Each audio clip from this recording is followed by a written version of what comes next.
थराज प्रयाग में श्री याज्ञवल्क्य जी महाराज से भरद्वाज जी ने एक प्रश्न किया। क्या प्रश्न किया याद है? कल भरद्वाज जी ने क्या प्रश्न किया था? राम जी कौन है? क्या प्रश्न किया? राम जी कौन है? और आपने कल कथा सुनी, एक बार भी ये नहीं बताया गया कि राम जी कौन है। क्या बताया गया? भगवान शंकर के विवाह की कथा सुनाई गई। ये तो अनुचित हुआ ना। हमको बुलाया गया है राम कथा के लिए, हम बैठकर भागवत सुनाने लगे हैं। आप ही खड़े होकर मना करेंगे, महाराज आप विषयांतर हो गए हैं, बंद करिए। परंतु आपको स्मरण दिलाऊं, भरद्वाज जी ने एक बार भी याज्ञवल्क्य जी को रोका नहीं, सुनते गए। परिणाम इतना अनुराग बढ़ा शिव चरित्र सुनकर, शरीर का एक एक रोम पुलकित हो गया और नेत्र से प्रेम के अश्रु निकल पड़े। आपको भले अगल बगल पीछे न दिखाई पड़ता हो, लेकिन मुझे यहां बैठकर सबके चेहरे दिखाई पड़ते हैं। और केवल दिखाई नहीं पड़ते, ये भी दिखाई पड़ता है कि कौन कथा सुन रहा है और कौन टाइम पास करने के लिए बैठा है। क्यों? ये आंखें सब बताती हैं माई बाप। भरद्वाज जी के स्वरूप का जब याज्ञवल्क्य जी ने दर्शन किया न, गदगद हो गए। कहे इतना प्रेम शिव चरित्र में मुनिवर आपके भीतर।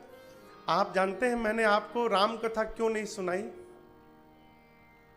याज्ञवल्क्य जी कहते हैं मैं जानना चाहता था कि आप शिव को कितना प्रेम करते हैं। क्यों? जो भगवान शंकर का भक्त नहीं हो सकता हो, वो कभी जीवन में राम जी का भक्त होने वाला नहीं है।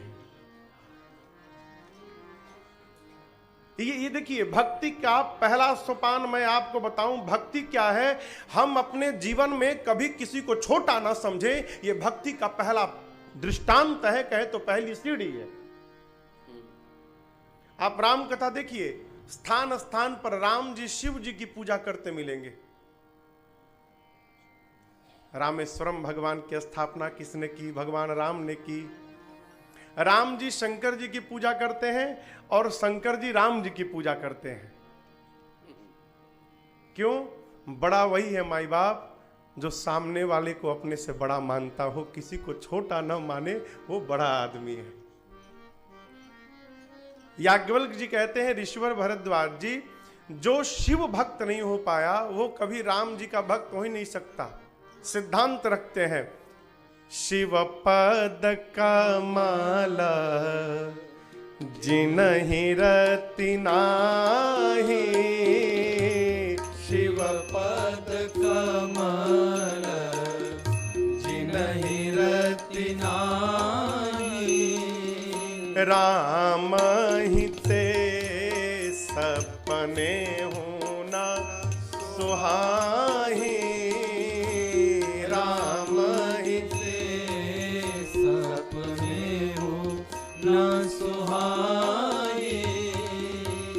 बिनु छल विश्वनाथ पद नेहु। बिनु छल विश्वनाथ पद नेहु। राम भगत कर लक्षण एहो। राम भगत कर लक्षण एहो। हाँ, राम भगत कर लक्षण एहो। राम भगत कर लक्षण एहो। कहते हैं कि जो शिव के चरण में प्रेम नहीं करता, राम जी उसको सपने में भी प्रेम नहीं कर सकते। जागृत अवस्था छोड़िए, राम ही ते सपने हूं न सुहाई।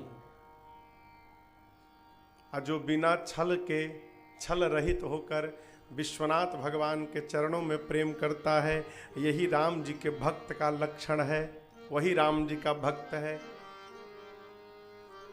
आपको मैं बताऊं, इन सब बातों को लिखना कोई आवश्यक नहीं था गोस्वामी जी के लिए। परंतु जिस समय पूज्यपाद गोस्वामी तुलसीदास जी श्री रामचरितमानस की रचना कर रहे थे, उस समय समाज की स्थिति बहुत विकराल हो चुकी थी। क्यों? वैष्णव शैव को नहीं देखना चाहते थे, शैव यानी शिव के उपासक को, और शैव वैष्णव को नहीं देखना चाहते थे। हम बड़े तो हम बड़े। आप में से जो कभी नासिक कुंभ में गए होंगे, आप गए हैं नासिक के कुंभ में? बहुत सारे लोग गए होंगे। तो वहां कुंभ का बंटवारा हो जाता है। पंचवटी के पास, जहां सीता मैया, प्रभु श्री राम और लक्ष्मण जी रुके थे पंचवटी में, पंचवटी के आसपास वहां गोदावरी जी के तट पर जितने वैष्णव संप्रदाय के लोग हैं, संत हैं, उनका टेंट, उनका आश्रम लगता है, उनकी शाखाएं लगती हैं। वैष्णव कहे तो राम और कृष्ण के भक्त। और जितने शैव उपासक हैं, शिव जी के सन्यासी महापुरुष हैं, शैव उपासक, उनका आश्रम लगता है त्र्यंबकेश्वर भगवान के पास, 24-26 किलोमीटर दूर। बंटवारा भैया क्यों? सैकड़ों साल पहले भीषण युद्ध हुआ था वैष्णव और शैव में, आपस में सब लड़ मरे, तो बांट दिया गया, शैव यहां रहेंगे, वैष्णव यहां रहेंगे। उसी दौर में गोस्वामी तुलसीदास जी ने मानस की रचना की, और स्थान स्थान पर बताते हैं, हम जिसके लिए आपस में लड़ते हैं, वो दोनों एक दूसरे को भगवान मानकर उनकी पूजा करते हैं। यदि वो भगवान मानते हैं तो हम क्यों लड़ते? इसको ठीक से समझा जाए। भक्त कौन? जो किसी को अपने से छोटा ना माने। याज्ञवल्क्य जी कहे, मुनिवर प्रथम ही मैं कही शिव चरित, बूझा मरम तुम्हार। क्या बूझा? बूझा अवधि शब्द है, बूझा। बूझा मने जानना, समझना। क्या समझा? आप सुचि सेवक तुम राम के रहित समाज। आप भगवान के पवित्र भक्त हैं। अब मैं आपको राम जी की कथा सुनाऊंगा, भरद्वाज जी। हाँ, लेकिन आपको बताऊं, मैं जो कथा गाने वाला हूं ना, उस कथा को 100 करोड़ शेष नारायण भी नहीं गा सकते। अब आप बताओ, एक शेष नारायण के पास 1000 मुख है। कितने मुख? 1000। तो 100 करोड़ शेष नारायण आ जाए तो कितने मुख हो गए? हाँ, गुणा करिए। 10 खरब। कितने मुख होंगे? याज्ञवल्क्य जी कहते हैं भरद्वाज जी से कि यदि अपने 10 खरब मुख को लेकर शेष नारायण भगवान की कथा कहना प्रारंभ करें तो उनका मुख समाप्त हो जाए, परंतु भगवान की कथा पूरी होने वाली नहीं है। उस कथा को मैं सुनाऊंगा। भरद्वाज जी कहे, मुनिवर क्षमा करिएगा, जब 100 करोड़ शेष नारायण नहीं गा सकते 10 खरब मुख को लेकर, तो आपके पास तो एक ही मुख है, आप कैसे सुनाइएगा? आप कैसे गाइएगा प्रभु? याज्ञवल्क्य जी कहें, यही तो बात है, मैं नहीं गाऊंगा। ये बड़ी अच्छी बात है। हमको लगता है कि हम कर रहे हैं, इनको लगता है कि हम बजा रहे हैं, आपको लगता है कि हम भी हुड़का रहे हैं, हमको लगता है कि हम बैठ के गा रहे हैं। ये भ्रम है हो, कोई गा नहीं रहा है। आज ही मैं विनय से कह रहा था ऊपर कि देखो भगवान की क्या दिव्य लीला है लाला। भगवान ने ही रावण को भेजा, आगे पहले भेज दिया, जाओ जाकर विलेन का रोल करना, मैं आऊंगा तुमको डिशुम डिशुम मारूंगा। भगवान ही हम सबको भेजे हैं, किसी को विलेन बना दिए हैं, किसी को हीरो बना दिए हैं, और हम सब लोग दुनिया के स्टेज पे बैठे हैं, अब भगवान थिएटर में बैठ के देख रहे हैं, मजा ले रहे हैं। अब विचार करिएगा, पर्दे के सामने 2 हीरो और विलेन लड़ते हैं, क्या पर्दे के पीछे भी वो लड़ते हैं क्या? वो पर्दे के पीछे तो गले मिलते हैं, एक साथ बात करते हैं, घूमते हैं। उसी प्रकार हम और आप जो इस रंग मंच पर आकर लड़ रहे हैं, अरे केस कर रहे हैं, समाप्त कर दूंगा, मार दूंगा, वो रंग मंच के पीछे यानी ऊपर जाकर दोनों एक ही परिवार के हैं, दोनों गले मिलाकर कहते क्या एक्टिंग किया हम लोगों ने भाई, खूब आनंद आया आज। ये समझने की बात है। ना कुछ किया न कर सका, न करने जोग शरीर, जो कुछ किया सो राम ने, और भयो कबीर कबीर। कबीरदास जी कहते हैं मैंने कुछ नहीं किया। समस्या तभी उत्पन्न होती है जीवन में जब हम करने लगते हैं, और जब हम नहीं करते, भगवान की कृपा कराती है, हम तो निमित्त मात्र रहते हैं, तब जो कुछ भी होगा दिव्यतम दिव्यतम होगा, उसमें कुछ भी कमी कदापि नहीं हो सकती। क्यों? भगवान कर रहे हैं। याज्ञवल्क्य जी कहते हैं मैं नहीं गाऊंगा, फिर भगवान की कृपा गवाएगी। और आपको बता दूं भरद्वाज जी, सरस्वती कठपुतली हैं। आप कठपुतली देखे होंगे ना, राजस्थान के बहुत सारे लोग, हरियाणा राजस्थान के, कठपुतली को सामने से देखिए तो लगता है कठपुतली नाच रही है, लेकिन ऐसा होता है क्या? कठपुतली के शरीर के अंग में धागे बंधे रहते हैं, और उन धागों को नचाने वाला अपनी उंगलियों में बांधे रहता है। नचाने वाला कहाँ है? पर्दे के पीछे, डायरेक्टर। और वो पर्दे के पीछे से उंगली टेढ़ा करता है तो कठपुतली ऐसे ऐसे करती है। नचा रहा है वो और नाच रही है कठपुतली। उसी प्रकार सरस्वती कठपुतली हैं, और उनके जितने धागे हैं वो धागे मेरे राम जी के हाथ में बंधे हुए हैं। और भरद्वाज जी से याज्ञवल्क्य जी कहते हैं मुनिवर, जेहि पर कृपा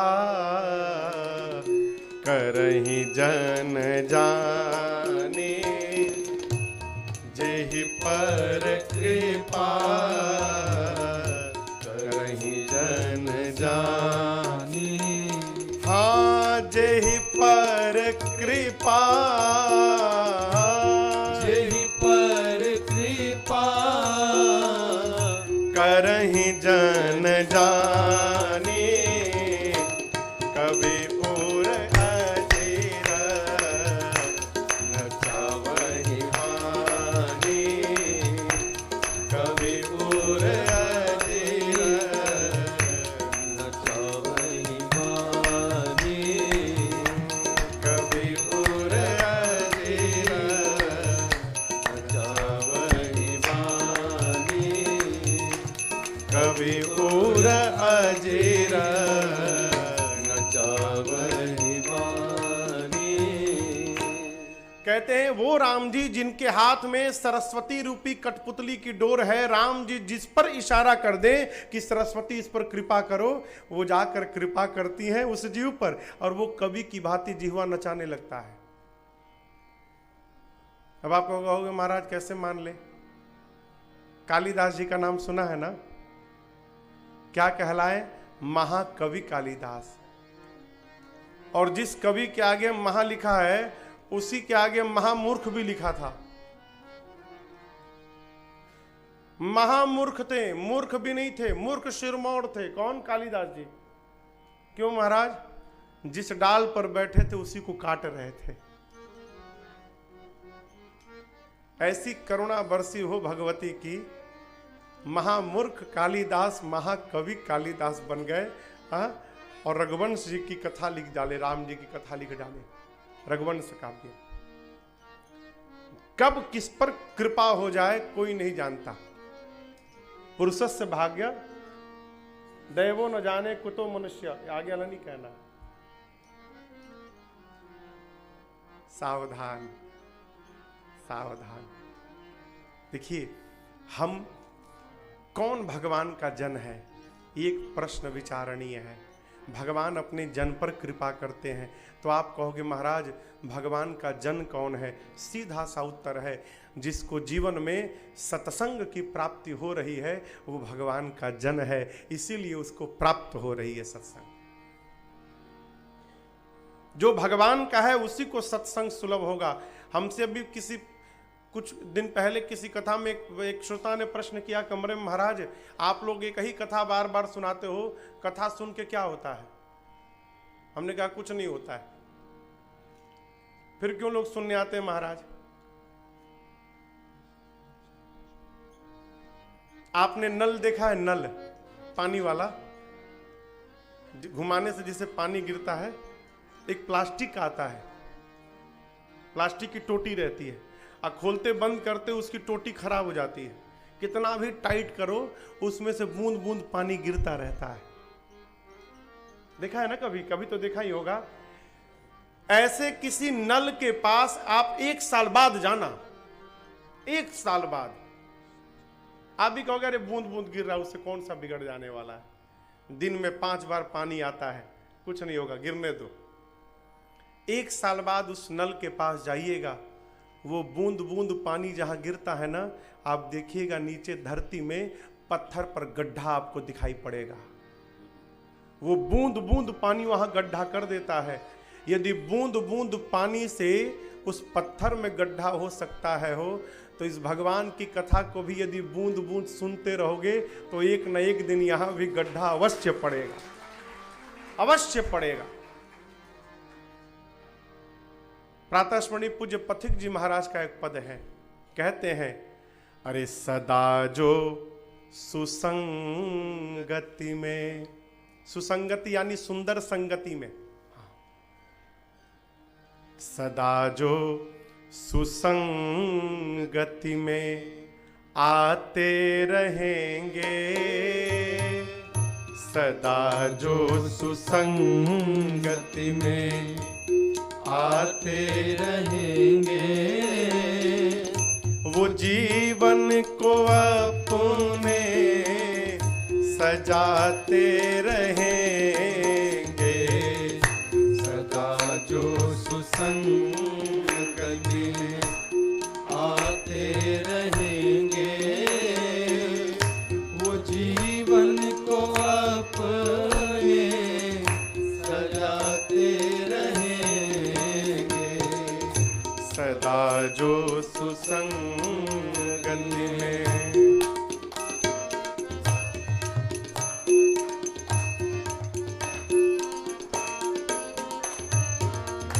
मिलेगी नहीं शांति उनको कहीं भी, मिलेगी नहीं शांति उनको कहीं भी, हाँ मिलेगी नहीं शांति उनको कहीं भी, मिलेगी नहीं शांति उनको कहीं भी, हाँ उनको कहीं भी, उनको कहीं भी मिलेगी नहीं शांति उनको कहीं भी,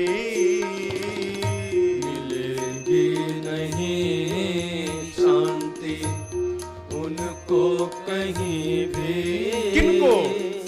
जो परमात्मा को भुलाते रहेंगे, जो परमात्मा को भुलाते रहेंगे, सदा जो सुसंगति में आते रहेंगे, वो जीवन को अपने सजाते रहेंगे, सदा जो सुसंगति में।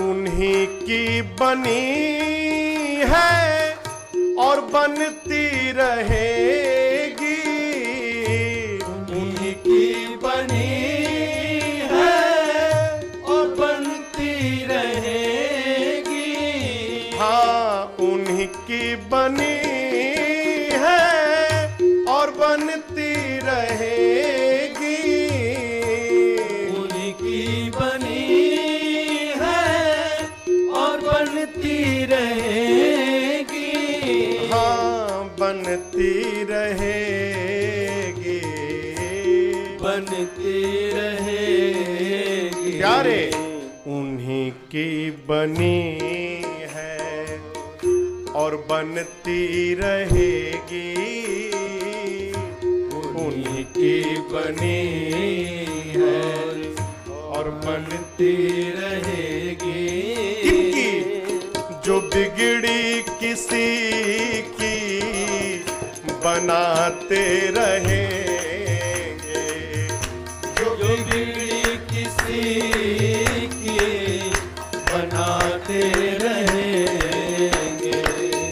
सदा जो सुसंगत में आते रहेंगे, वो जीवन को अपने सजाते रहेंगे। सदा जो सुसंगति में।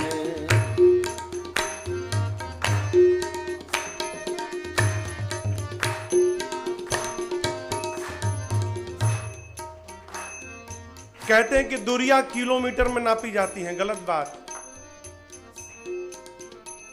आदमी जीवन भर चलकर अपने तक नहीं पहुंच पाता है कि वो क्या है। यहां कौन सी किलोमीटर दूरी है हो? जीवन भर चलता है लेकिन अपने को नहीं जान पाया। क्यों? जीवन भर दूसरे को जानने में बिता दिया। बाहर कुछ नहीं है, जो खजाना है भीतर है, भीतर है। साधक कहता है पथिक अपने में अपने प्रियतम को पाकर, पथिक अपने में अपने प्रियतम को पाकर, पथिक अपने में अपने प्रियतम को पाकर, पथिक अपने में अपने प्रियतम को पाकर। हाँ, प्रियतम को पाकर, प्रियतम को पाकर। महोत्सव निरंतर मनाते रहे। बाहर जब ढूंढना पड़ेगा ना तो कहीं जाओगे तब मिलेंगे। यदि भीतर ही मिल गए तो जाने की आवश्यकता नहीं है। जहां रहोगे वहां दर्शन होता रहेगा। एक कथा सुनाऊं। जापान में एक जगह कथा हो रही थी। जैसे ये सभागार है ना, लोग बैठे थे, सुनाने वाले भी बैठे थे। आया भूकंप। महाराज आंख बंद करके बोल रहे थे, भूकंप आया। आंख खोले तो देखे श्रोता गायब। सारे श्रोता भाग गए बाहर। महाराज बैठे रहे, शांत भया। श्रोता देखे गिरा ओरा नहीं तो फिर लोग आके अपने स्थान पर बैठ गए। कथा पूरी भई। कथा के बाद कुछ भक्तों ने कहा, महाराज हम तो भाग गए थे, आप क्यों नहीं भागे? बोले, बेटा मैं भी भागा था। अंतर इतना था, तुम बाहर भागे थे, मैं अपने भीतर भागा था। क्यों? जब समय आ जाएगा ना तो तुम बाहर भागो चाहे भीतर भागो, कोई बचाने वाला नहीं। मैं सोचा यदि मेरा समय आ गया तो बाहर मत भागो, भीतर भागो, भगवान को याद करो। याद करते करते प्राण चला जाएगा तो उद्धार हो जाएगा। भीतर देखा जाए। भगवान मिलते क्यों नहीं? हम अपने पास ढूंढते ही नहीं, दूर ढूंढते हैं।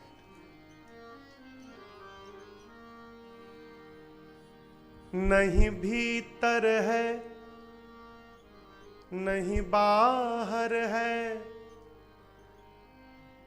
न विरक्ति में है, न विलास में है, नहीं आम में है, नहीं खास में है। यदि प्रेम है तो प्रभु पास में है। यदि प्रेम है तो प्रभु पास में है। इस बात को सदैव स्मरण में रखिएगा माई बाप। यदि हमको सत्संग मिल रहा है तो हम भगवान के हैं। हम जन हैं भगवान के, ये प्रमाण है। निज जन जानी राम मोहि, संत समागम दीन। कहते हैं याज्ञवल्क्य जी भरद्वाज जी को, ऋषिवर मैं नहीं गाऊंगा, भगवान की कृपा गवाएगी। अब याज्ञवल्क्य जी महाराज कथा को प्रयाग से निकाल कर उठाकर अब कैलाश लेकर पहुंचे। तीसरा घाट और आज तीसरे वक्ता का प्रवेश होने वाला है। दो वक्ता कल आए थे, गोस्वामी तुलसीदास जी और याज्ञवल्क्य जी महाराज।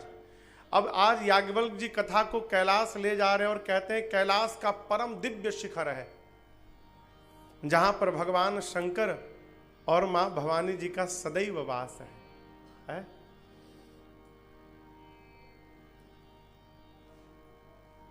उस कैलाश पर एक विशाल बट का वृक्ष है। बट समझते हैं? बट मने हाँ, बरगद।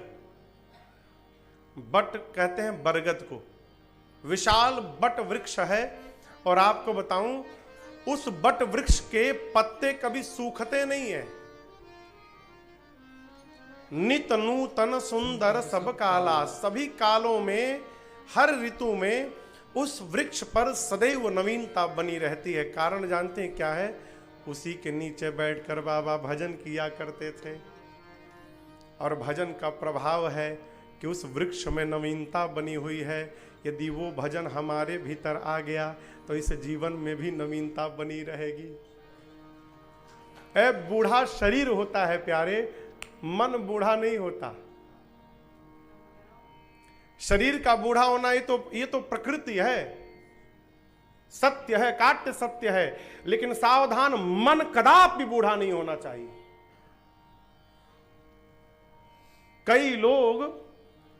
कई लोग जवानी में ही निराश हो जाते हैं। न रहो न निराश करो मन को, कुछ काम करो, कुछ काम करो। जहां निराशा आ गई माई बाप, वहां हार के अलावा कुछ मिलने वाली नहीं है। आस है कब तक? जब तक सांस है तब तक आस है। नेवर गिव अप, कभी नहीं छोड़ना चाहिए। सावधान, मनुष्य है सांस है तब तक लड़ेंगे हो, सांस है तब तक लड़ेंगे। भजन जीवन में आए, जीवन में तरुणाई बनी रहेगी। उस वृक्ष के पत्ते सदैव नवीन रहते हैं। शंकर भगवान एक दिन गए, देखिए अभी प्रारंभ में जो बात आई, जैसे दृश्य का आप दर्शन करेंगे वैसा आपका मन होगा। कथा में बैठने के बाद बहुत मन करता है, अब जाएंगे आज से घर ना तो ये नियम शुरू करेंगे, ऐसे पूजा करेंगे, वो करेंगे, ये करेंगे। अब बाहर निकलते याद रहता है क्या? भूल जाते हैं। कथा कहती है जैसा हम देखते हैं वैसा हमारा विचार बनता है। यदि हम भगवान का मंदिर देखेंगे तो भजन का मन करेगा, और मदिरालय देखेंगे तो आज भले न मन करे। यदि रोज देखना शुरू कर दें तो एक दिन मन में आएगा तनी बार टेस्ट करके देखें लोगों को मिलता क्या है। सावधान, विकार प्रवेश करता है आंखों से। बाबा ने वृक्ष को देखा, मन में क्या आया? परम आनंद। और गए अपना बाघंबर लाकर बिछा दिए, अपने हाथ से बिछाए। निज कर, निज यानी अपना, कर यानी हाथ, डास यानी बिछाना। निज कर डास, क्या डास? नाग रिपु छाला। नाग कहते हैं हाथी को, रिपु यानी शत्रु। नाग रिपु, हाथी का शत्रु कौन? बाघ। छाला, भगवान बाघ के चर्म को मृग बाघांबर लाकर अपने हाथ से शंकर भगवान बिछाकर बैठ गए। गण लो नहीं थे बिछाने के लिए, क्या है कहिए? गण थे ना, इनको क्यों बिछानी पड़ी? साधक को अपने किसी भी व्यवहार के लिए किसी पर आश्रित नहीं होना चाहिए। ये तो भारत है, स्वतंत्र देश है, हर काम के लिए नौकर है यहाँ पर। लेकिन आप विदेश कभी जाकर देखिए, लंदन में, अमेरिका में कभी जाकर देखिए, लोग अपने खाते हैं, अपने बर्तन धोवत हैं। और बड़ी अच्छी एक बात मैंने देखी, मेहमान भी आया है तो वो भी खा के अपना बर्तन धोता है।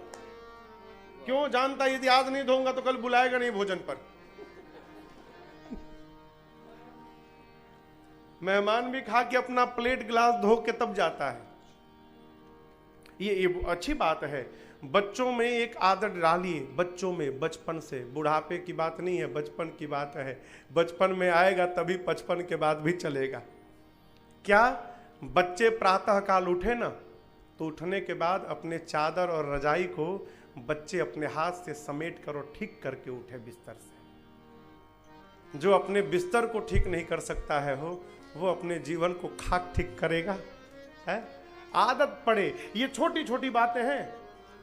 हम स्वावलंबी बने, किसी पर निर्भर ना होना पड़े। बाबा अपने हाथ से बागंबर बिछाए, बैठ गए भजन में।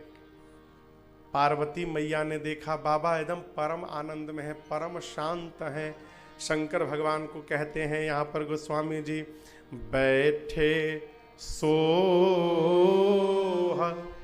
काम रिपु कैसे, धरे शरीर शांत रस जैसे। ऐसा लगता है मानो शांत रस ने ही शरीर धारण कर लिया। अब बाबा का स्वरूप है ना, इसका दर्शन करिए। परम शांत बाबा, आंखें देखी ना कितनी शांत है, कोई हलचल नहीं। क्यों? शांत मन होगा ना, तभी जीवन में श्रेष्ठ कर्म निर्माण होगा। यदि आपका मन और चित्त अशांत है तो अशांत आदमी, अशांत चित्त का व्यक्ति कभी कोई श्रेष्ठ काम नहीं कर सकता। मन का शांत होना बहुत आवश्यक है। बाबा बैठे और मैया देखी, बाबा को प्रसन्न देखी। आपको एक व्यवहार की बात बताऊं, घर में पत्नी हो चाहे बेटे हो, यदि उनको अपना कोई काम कराना हो तो देखते हैं पति का मूड ठीक है कि नहीं है। व्यवहार की बात, यदि पति प्रसन्न है तो अपनी बात कह देंगी, और देखेंगे कि ऑफिस से आए और आंखें चढ़ी हुई हैं तो चुपचाप पानी का गिलास देके चली जाएंगी, कोई कहेगा नहीं। माँ ने बाबा को प्रसन्न देखा तो समझ गई जिस अवसर की प्रतीक्षा में मैं युगों से बैठी थी वो अवसर आज मिल गया है। ए जी पार्वती भला अवसर जानी, पार्वती भला अवसर जानी। मैया गई शंभु पहि मातु भवानी, गई शंभु पहि मातु भवानी। जानी प्रिया आदर अति कीन्हा, जानी प्रिया आदर अति वाम भाग आसन हर दीना, वाम भाग आसन हर दीना, वाम भाग आसन हर दीना। मैया भल अवसर यानी कहे तो श्रेष्ठ अवसर जानकर मां गई। पार्वती जी को आते देखा बाबा ने, गदगद भय और अपनी प्रिया जानकर वामांग में स्थान दिया। देखिए बाईं ओर बिठाया मां को। पिछली बार जब सती थी और मां गई थी तो कहां बिठाया था? सामने बिठाया था। क्यों? त्याग कर चुके थे। आज प्रिया जानकर वामांग में स्थान दिया मां को। खोया हुआ स्थान मिल जाए, या यूं कहें कि कोई इलेक्शन जीत के फिर से कुर्सी पर बैठ जाए उसके बाद उसको जो आनंद मिलता होगा हो, अपना स्थान प्राप्त करके क्या कहे अब उसको, है?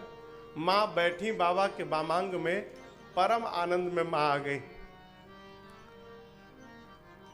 याज्ञवल्क्य जी कहे, भरद्वाज जी कहे याज्ञवल्क्य जी से, मुनिवर पिछली बार जब सती थी, शंकर जी समाधि से बाहर आए, बाबा ने सामने बिठाया और कथा शुरू की बाबा, तो ये लगी जहाज देखने, और ऐसा जहाज देखी कि कथा बंद हो गई। आज फिर बाबा कथा प्रारंभ करने बैठे हैं और ये आके बैठ गई। पार्वती जी, क्या आज फिर बंद कराने आई है क्या कथा? याज्ञवल्क्य जी बोले, आज बंद कराने नहीं आई है, फिर कथा जो सकल लोक हितकारी, सोई पूछन चाह शैल कुमारी। जो कथा पूरे जगत को कल्याण प्रदान करने वाली है, हितकारी है जगत के लिए, आज पार्वती जी वही कथा पूछने आई हैं। आप तनिक कल्पना करिए, क्या सौभाग्यशाली गृहस्थी है हो, जहां पति और पत्नी दोनों बैठकर जगत की चर्चा नहीं, जगदीश की चर्चा कर रहे हैं। वो कितना सौभाग्यशाली है परिवार। कुछ परिवारों को मैं भी जानता हूं, जहां पर नित्य रात्रि में पूरा परिवार बैठकर भगवान का भजन करता है, मानस जी का पाठ करता है। आज ही एक माई मिली थी मुझे, सुबह मैं अभिषेक में आया था, तो कहने लगी, महाराज पिछली बार जब आप कथा में आए थे तो कथा सुनने के बाद मन में भाव आया और मैं रोज मानस पढ़ती हूँ। जिस दिन नहीं पढ़ पाती उस दिन बेचैनी हो जाती जब तक पढ़ न लूँ मैं। ये क्या है? हमारा मन यदि इधर बढ़ रहा है तो हम धरती के सौभाग्यशाली जीव हैं। और एक दिन में कुछ होने वाला नहीं है। नया नया मुल्ला दिन में